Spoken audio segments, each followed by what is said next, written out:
భగవంతుని 24 అవతారాలు.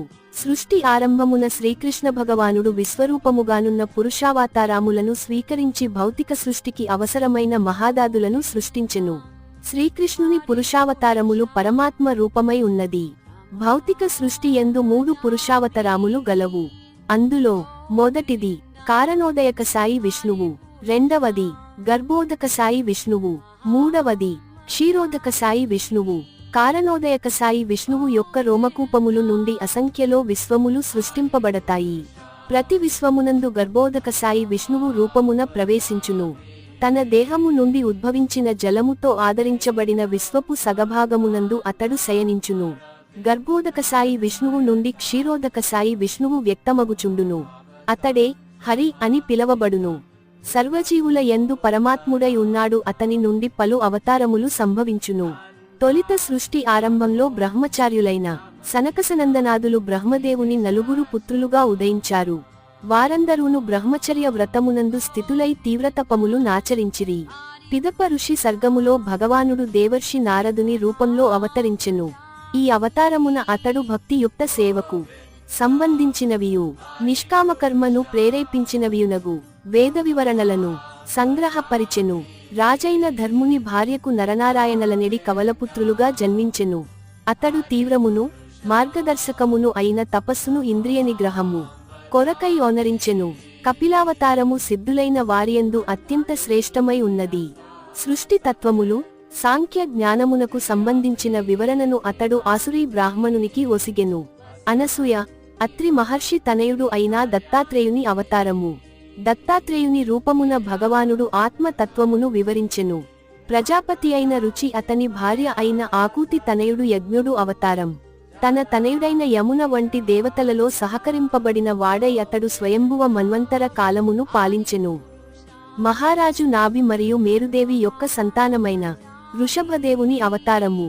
పూర్ణమైన ఇంద్రియ నిగ్రహము కలిగి సర్వ ఆశ్రమములు వారిచే గౌరవింపబడు ధీరులు. ఋషులుచే ప్రార్థింపబడిన వాడై భగవానుడు పృథమహారాజు రూపమును స్వీకరించెను.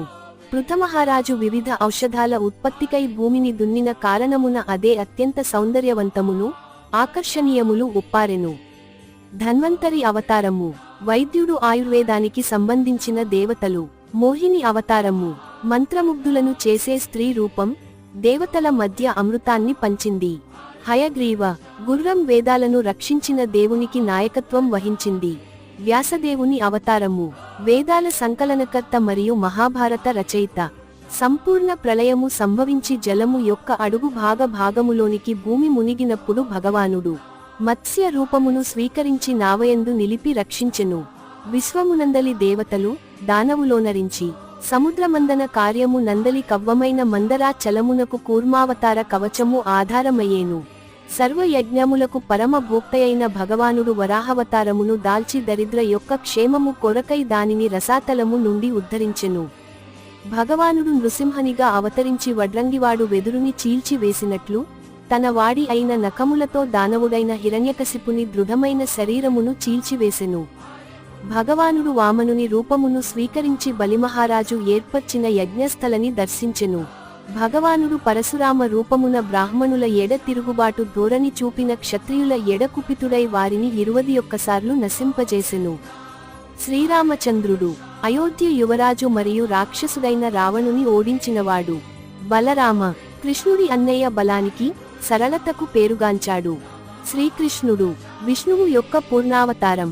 శ్రద్ధావంతులైన ఆస్తికులను ద్వేషించు వారిని సమ్మోహపరిచేడి ఉద్దేశ్యంతో కలియుగ ఆరంభమున భగవానుడు గయా ప్రాంతమున అంజనాస్తుడైన బుద్ధునిగా అవతరించెను. యుగసంధి సమయమున జగన్నాథుడైన భగవానుడు కల్కి అవతారమును దాల్చి విష్ణుయసుడను బ్రాహ్మణునకు పుత్రుడు. సందేశం. శ్రీమద్ భాగవతం ప్రథమ స్కందం 3వ అధ్యాయం. రచయిత సి భక్తి వేదాంత స్వామి ప్రభుపాద. మరిన్ని ఆసక్తికరమైన వీడియోస్ కోసం మా ఛానల్ని సబ్స్క్రైబ్ చేసుకోండి.